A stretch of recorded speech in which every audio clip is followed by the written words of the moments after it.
เที่ยวนี่จะมาเอาไปมาปอดโฟอยู่เลยพี่น้องเลยเราอะไรได้จะเป็นยังอีกเป็นยังดอกสมดีแล้วเรือป้าเขาเลยบัดนี้เฮ็ดได้บัดนี้นั่งท่า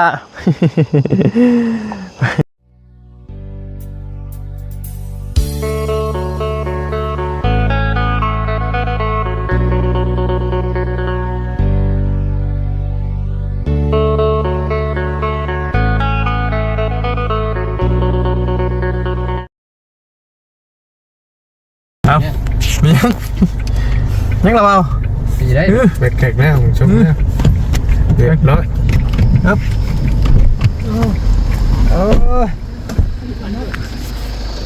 เฮ็ดก็เติมยี่บางอย่างเอาพันโอ้เที่ยวนี่จะมาไปบ้างไงเปิดด้วยเบิดเลยบ่เบิดคักว่าเลยเบิดดีเบิดดีเหรอวะมันเบิดเลยเบิดคักเป็นเห่งนี่เบิดเลยเค็มเบิ่งเค็มหน้าบางกีนี่เค็มตัวเค็มมันตายเป็นตัวเลยลืมเบิ่งยันกันอยู่เจ้าเรียนยังไก่ป่ะนี่สบายดีเนาะยังไก่ป่ะยังไก่บ่บ่ได้บ่เฮ็ดได้จังได๋บ่เฮ็ดจะไล่ได้เฮ้ยยังไก่บ่น้าอยู่หันเพราะว่าบ่ไก่แล้วให้บ่รีแล่นไปซื้อนะ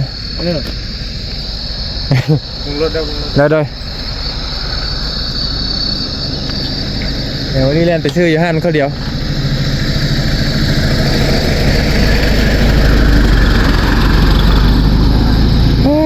เมียโทรนำบ่เมียไปโทรนำบ่หรือว่ามีโทรศัพท์บ่ว่ามีไผบ่ให้เขาโทรเขามาส่งได้บ่มีเบอร์ยังครับบ่ล่ะบอกน้องโทรมีแล้วดูใช่ไก่เติบได้บ่ดียังบ่ดีนี่อาหารมีโยงเอาไอ้จะเล่นไปซื้อเล่นเป็นยังก็ได้อยู่ยันว่ามันเป็นมาง่ายกว่าชีวิตอยู่กับหมู่แล้วนะมาซาอยู่ไสนี่บ่ข่อยอยู่เลยก็เข้าใจนี่ก็ห่านแต่ได้นี่นะวิดโคงนี่ก็ห่านอยู่ห่านโมเมนต์ที่3น้องกันน้องกันอยู่ไสมันฮอดอันนั้นบ้านเฮาไปอยู่เลยแล้วฮะเอาคันนั้นกับบ้านยาอยู่บ้านนุ่งไปก็ค่อยไปซื้อน้ำมันมาให้แล้วนี่นะนี่นี่นะพอแล้วไปเลยไปไปเสียมันจังได้ไปทำกันยุ่งกันพี่น้องกันเนาะพอปะว่าทีมกันเนาะพี่น้องกันเนาะทัดไม่ก็ลำบากเมื่อก็ยังลำบากอยู่น้องสาลีนี่ปอดโฟอยู่เลยพี่น้องกันว่าอะไรได้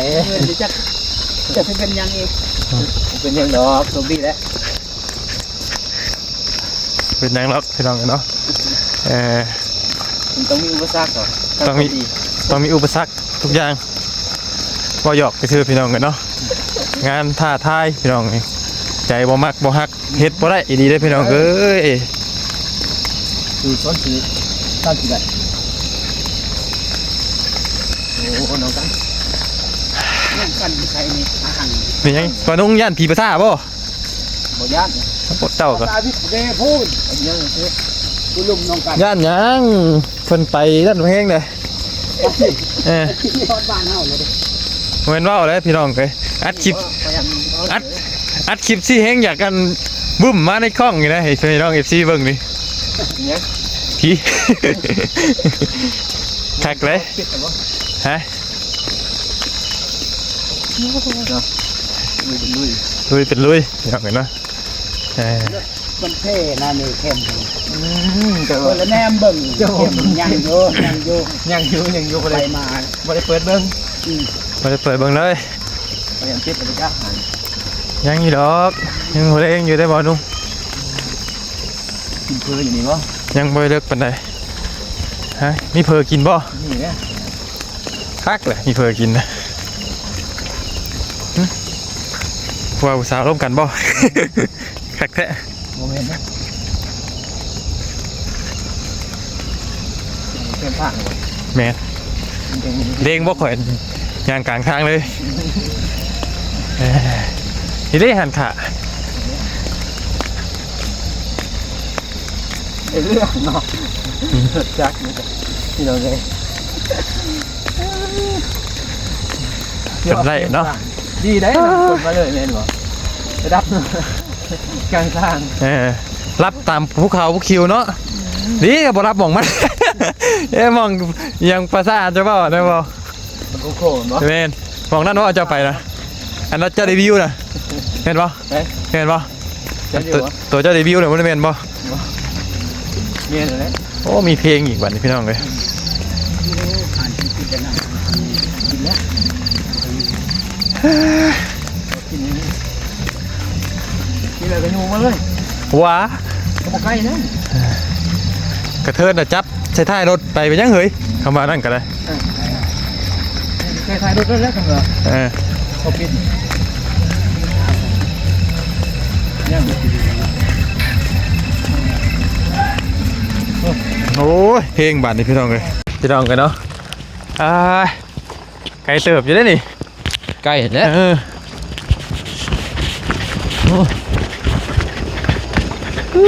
ก้นเหลียวกี่เซลพี่น้องกันเนาะไป เมื่อกี้อันนาว มันนี่ฮอดแล้ว ฮอดเลยป่ะกินนะ กระบะกระเบาะแล้วพี่น้องเอ้ยยูรถขึ้นอันนี้บาทนี่ขึ้นรถปะไหม ขึ้นรถได้ใกล้เตอร์ได้ผู้ยังโอเคหักเป็นบริมาเลย หักเสื้อข้างบนมีนะ ผมมีเขาขึ้นเอา จับเอาเนาะ ด้วย3 คนว่าติสิ สรุปจักนะ พอแล้ว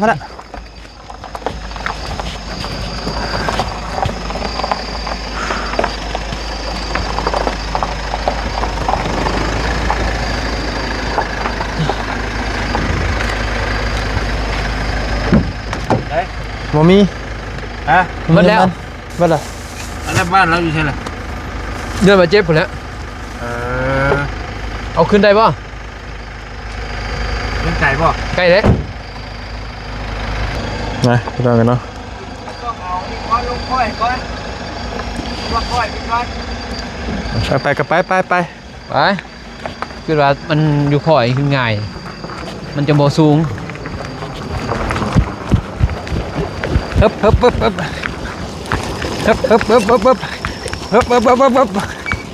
โอ้ยเนาะ ได้2 หลักเลยเนาะเอาอยู่ได้เนาะ ปัจจนไทยพี่น้องกันเนาะจักแล้วก็ยันหนีเนาะ ได้ ได้เคลียร์เครื่องอ๋อจักออกมาก่อนจักอ่ะ เกียร์ที่ อันยากกับที่เราเอาอยู่เรือนคนนี้ น้ำมันเจ้าหันบ่ แมน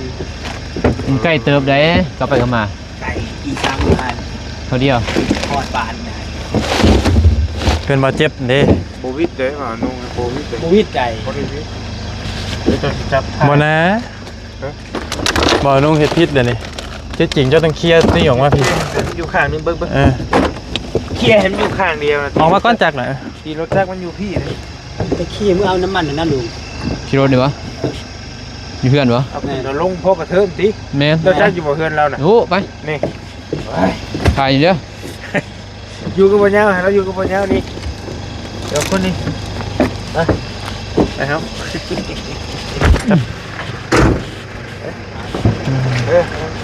เอาไม่เอา คือเราเนี่ยสัมภาษณ์เราเนี่ยก็ โอเค จับเกียดฮ่าตะฟูเพิ่นมาป้าเฮาแลบัดเพิ่นมาป้าเฮาแลบัดนี่เฮ็ดได้บัดนี่ นั่งถา นั่งท่า ไปแล้วพี่น้องเอ้ยเพราะมันพอดีกระเทินน่ะนะตอนนี้ เมื่อยได้ มันพอดีกระเทินคำมาไปไปเอาคือไปเอาแต่แรกกันไล่ได้กี่นี่คือค่อยบอกนะยังไงซุกอยู่จำเป็นขี่ไปเอาแต่แรกเลยก็แล้วดิ มาก็คือว่าอยู่หันยังเปิด ไอเมนอยู่กี่ว่ามันอยู่หันมันเปิดเนาะเมียบ่ได้โทรตามบ่ บ่มีโทรศัพท์ เอ้าใช้โทรศัพท์เครื่องเดียวกันบ่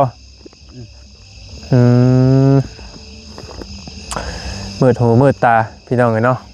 ก้านที่แตนถ่าเป็นยังเขา มีอยู่บ่ที่แตนอยู่พี่ แตน ที่แตนตะกะแตนนะ อ๋อตักแตนบ่ มีเป็นบางจุดนะเนาะการกระปอมมือก้อยกินอยู่เพื่อนเป็นยังไงพี่น้องเลย ยากก็สิเห็น เห็นแล้วเห็นง่ายแล้วคือไพโคน้ำข่อยเลยมันหุงเลยหุงบ่หุงเจ้าจนเดือมตาเลยเมื่อยบ่เมื่อยซุกรถหรือเมื่อยเฮ็ดเวียก เมื่ออายุหลุด ตัวไม่ก็เมื่อยอยู่พี่น้องเลยเนาะเก่งเก่ง เราก็เก่งเติบ โอ้ยแมงไหม้พี่น้องเลยเนาะอยู่มีลูกกี่คนนะเจ้านะ 1 คน ฮะ หมาย1 คน มีลูกคนหนึ่งเนาะ แม่น โอ้ สาว ลูกจัง สาว ลูกจังปี ท้องปีปลายนี่แหละ โอ้แต่อยู่ในเมียอีกปีละ 5 ปีแหละ 5 ปี แม่น อันนี้เขาอยู่บ้านยังตอนนี้บ้านบ่เจ็บบ่ แม่น บ้านยังก็ชื่อบ้านเป็นห้วยดำบ่ ห้วยดำไหม ห้วยดำไหม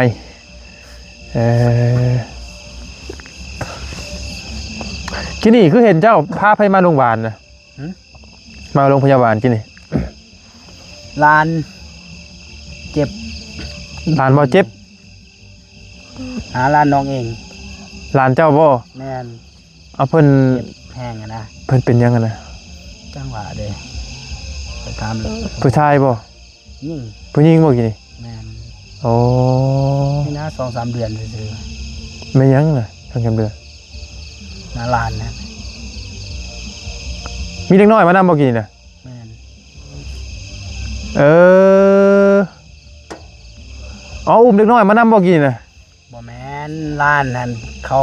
เอามาก่อนแล้ว อ๋อความหมายคือเด็กน้อยนั่นเพิ่นเอามาก่อนแล้ว แม่นแม่น อันนั้นเมย์บ่ อายเพิ่น อ้ายเพิ่นมาเยี่ยม แม่น โอ้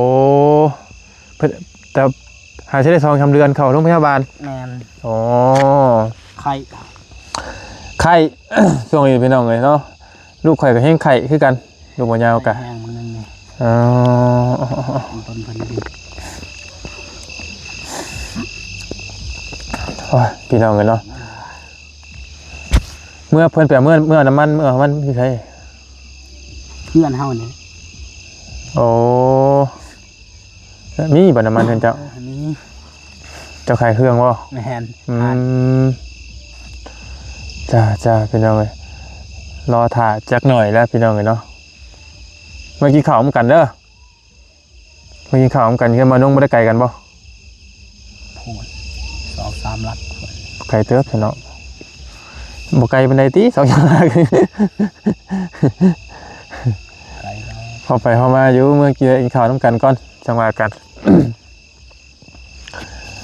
รถน้ำมันเบิดพี่น้องเอ้ย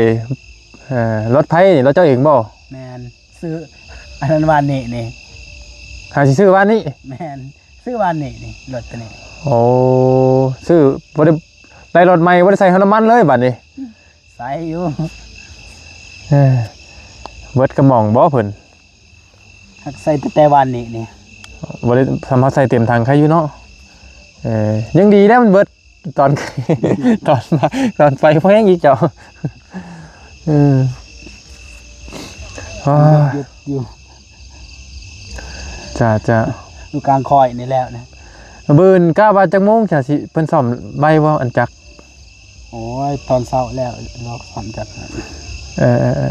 ประมาณ200,000ปลายติซ่อมรถแล้ว ประมาณ2,500 2,600นี่แหละ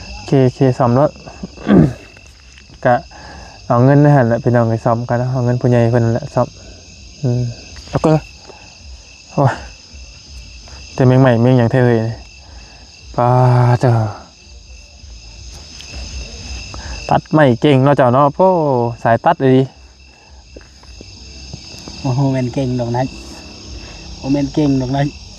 อันนี้ซอยเพิ่นสิ มันบอกเก่งคือแบบหูจังหวะไม่มันลงอย่างนั้นเลยหูจังหวะไม่อย่างตอกป้าเจ้าเก่งนะพี่น้องกันเนาะถือว่า สำนานอยู่พี่น้องเราก็ได้เรื่องตัดไม่ตัดต่อกันเก่ง งอกลาย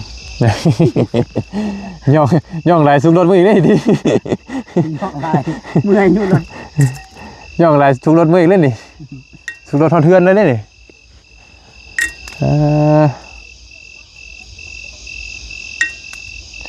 จักกิเมนจักโมงเบิ่งก่อนเด้อพี่น้องเด้อตอนนี้ยังหอดเทือนฮอดซาน สิเข้า9 โมงเลยเนาะปกตินอนลึกว่าจะคือนอนตัวเร่ง 1-2 โมงนี่มันนอนได้ โอ้นอนเลิกฉันนี่ แม่นนอนดึก มาเลยบอกไกลมันได้เนาะ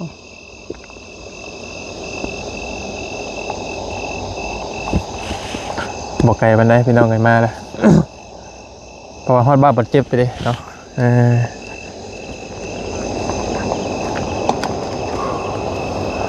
รถน้ำมันเบิด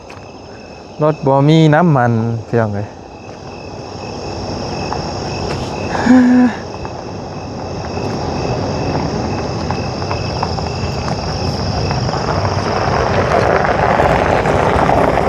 ผู้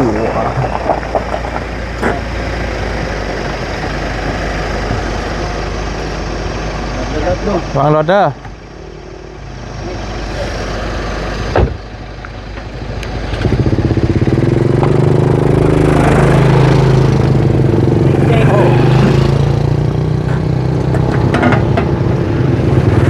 ว้าวไปดินสาวได้เนาะเห็นปะ เศร้าเลย โหยัง นี่ร้อย เมื่อกินข้าวกันก่อนเด้อฮอดอยู่บ่นี่ฮอดอยู่บ่บัดนี่ เข้าใจ เอ้าเห็นบ่นุ่ง เรานี่ให้ไหน ใกล้ใกล้บ่ ใกล้แล้ว เรามาได้ใช่จ้ะเอ้าอยู่ใกล้ๆกันกับเพื่อนจะเพื่อนเจ้าบ่แม่นบ่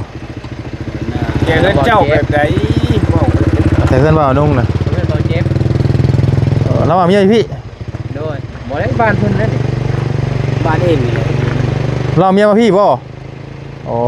นึกว่าคือเฮา เดียวอยู่พี่ โอ้นึกว่าเมื่อนึกว่าคือเฮา ไปเติบได้สิ อันนี้บ้านบ่เจ็บได้นี่บ่ยัง โหอยู่ เราสิไปละ ค่อยน่ะคิดว่าเราเมื่ออยู่น้ำเมียเห็นไหมต้องคิดค่อยนะ ไปหมดเลย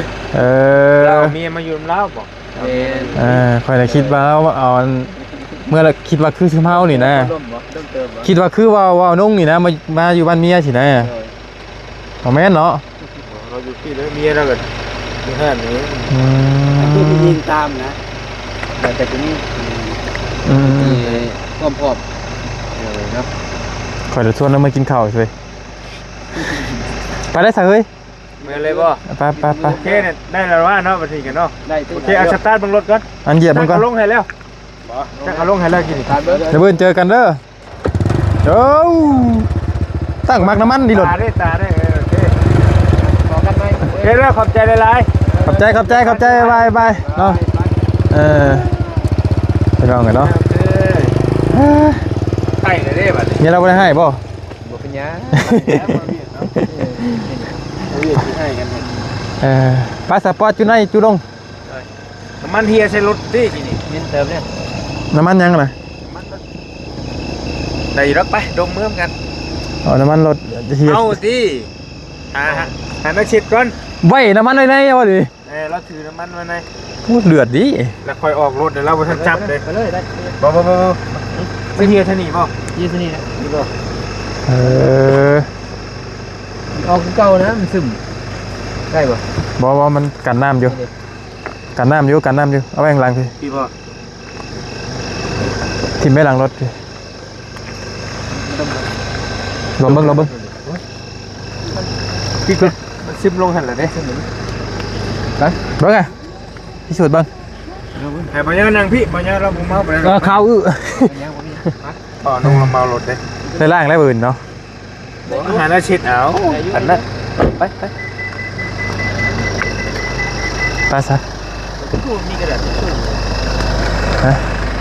ได้บ่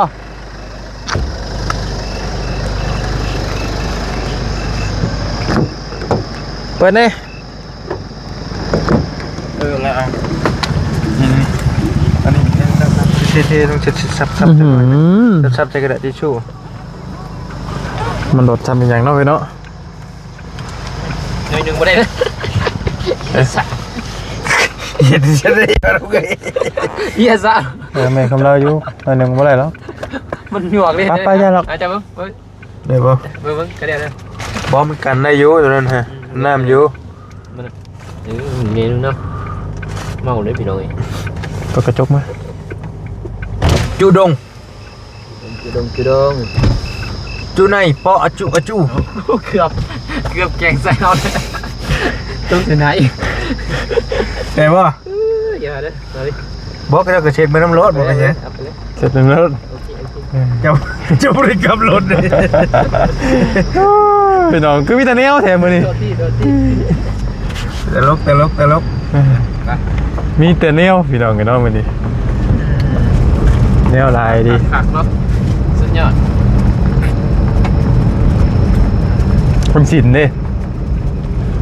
เดี๋ยวเนาะ เกี่ยวป่ะเท่าพี่น้องกันเนาะก็ใช้เพิ่นที่นี่คือมวนอยู่เนาะอ่องนี่ปิดแล้วบัดนี่ ปุ๊บ ปบแล้วเฮ้ย ปอจูในอะจู จุดงจุเนี่ยเมื่อบ้านพี่น้องกันเนาะ เจ้าเข้าใจว่าเราอยู่ใกล้เพื่อนบ่าวนุ่งบ่เดี๋ยวนี้ คอยคิดว่าเราน่ะเมื่ออยู่เฮือนเมีย อันนี้คิดว่าบ้านเรา แม่นคิดว่าบ้านเราอยู่ แต่คิดว่าเราอยู่บ้านอยู่เฮือนน้ำเมียต้องคิดไปนะบ่ได้ โอเคบ่ เดี๋ยวนะ บ่ทำกระเหยน้ำมันรถจักรนะมันหมิ่นน้ำบิดดี เห็นป่ะ ธรรมดา ดมยังไง ดมน้ำมันเจ้าพี่น้องกันเนาะบ่เพราะว่าในอยู่ในกินกับแถวห้านมันบ่มีหน่อยเนาะ ปิดไปแล้ว นี่บ่มีชื่อไงว่าสร้างเนาะ ถ้าเราขายเครื่องกินอยู่ได้กินนี่ บ่ ไม่เชื่อแล้วก็ได้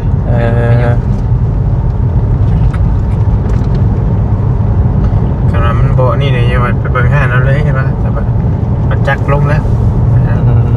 มีโอกาสกับจังหวะกัน จะ ขายเครื่องคือพอนุ่งนี่แหละเราก็ได้กันนี่หันนิดหน่อย การขายเครื่องย่อยเนาะเด็กหน่อยกระเป๋ากระแปะกำไรมันมินอย่างเงี้ยเนาะ เกิดเหตุบ่คาดคิดเนาะ เกิดเหตุบ่คาดคิดพี่น้องกันเนาะดีกับรุ่นคือบ่เบิดหม่องกันภาษาเนาะ ดีเขายังตามตูดเรามาอยู่ได้ที่นี่ แม่นนะ คันเขาแบบว่าแล้วมันใกล้แล้วป้าเราเลยเลยแม่น โอเคเด้อดิ เรียบร้อย โอเค ว่าจะผลใกล้เติม แม่นโอ้มันก็เสียวอยู่ได้ มันเป็นนอกเมืองเนาะไปลองห้านค้าห้านขายเพิ่นก็ปิดเตวเล้งกับ9 โมงเลยตอนเลย9 โมงปั๊บจ้ะมองนี้บ่ไม่ให้ทับเฮาแม่นสิมาฮอดมองไม่ทับพี่น้องเลยเนาะโอ้ยเอาเมื่อยลายพี่น้องเลยเนาะเมื่อยตัดไม้บ่ได้เมื่อยหรอวะ เมื่ออยู่รถ เมื่อยอยู่รถ ตอนแรกกันหนาวอะไรฮ้อนมาเลย เรียนนั่งกลกันเนาะ แน่น เลยได้พี่น้องแค่หลีใหม่หลีโตแต่ว่า 9 โมงกว่าเนาะพี่น้องเลย ยัง ฮอดแล้วให้เบิ่งเลย 9 โมงยัง2 นาที สวนเนาะ ยัง2 นาที 9 โมง ยัง2 นาทีพี่น้องเลยเนาะ ถึงฮอด9 โมง ยังฮอด9 โมงป้ามีแต่นั้นเนาะเพียงเนาะก็เป็นคลิปชันๆพี่น้องเลยเนาะมันในระหว่างเดินทางเมื่อบัดเกิดเหตุน้ำมันเบิดพี่น้องเลยเมื่อยจากเวียกจากงานกับพ่อแห้งเลยพี่น้องเลยเนาะยังมาอยู่รถอยู่รางอีกแห้งเมื่อยเพิ่มขึ้นไปใหญ่เลยบาทเลยพี่น้องเลยซื้อเมื่อวานนี่ได้รถไงเราวะ บ่ เมน บ่รถยังใหม่อยู่ ไปลืมเลยเหรอวะบริอันก็เลยบ่ซื้อใช่เหรอวะรถใหม่เหรอวะอันนี้เขาบอกเองไง ตัวเข้มตัวเหรอ เอ้ยรอเอาซะพี่น้องเงินในนั้นแล้วซะเด้อพี่น้องขอบคุณพ่อแม่พี่น้อง FC เบิร์ดกูสู่ทุกคนและผู้ใหญ่ใจดีอีกหลายท่านที่เข้ามาติดตามรับชมเนาะขอบคุณในหลายที่เข้ามาเป็นกำลังใจและช่วยกดไลค์กดแชร์และก็บอกคำโฆษณาด้วยพี่น้องเด้อให้อยู่ดีมีแฮงเบิร์ดทุกท่านเบิร์ดครอบครัวตลอดชาติตลอดปีเด้อพี่น้องเด้อเนาะอยู่ดีมีแฮงไปแล้วพี่น้องสำหรับคลิปนี้ไปแล้วสบายดีและสวัสดีพ่อแม่พี่น้องเนาะ